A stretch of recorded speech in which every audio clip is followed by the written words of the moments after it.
দুঃখ বুঝার কেহ না। এটা কি বলে প্রবাস, রে প্রবাস,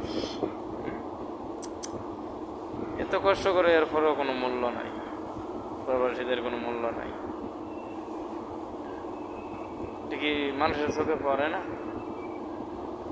প্রবাসীরা এত এত কষ্ট করে, আর এরপরে গেলে এত এত লাঞ্ছনা হতে হয়, সামান এইটা নাই এইটা নাই।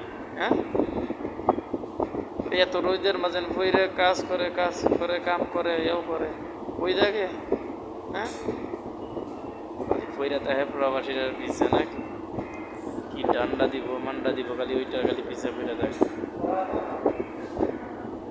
150 টাকা কোনো খবর থাকে না, না মারফেটও থাকো। যখন 50 ডিগ্রি তাপমাত্রার গরমে কাম করবো তখন বোঝা যাইব।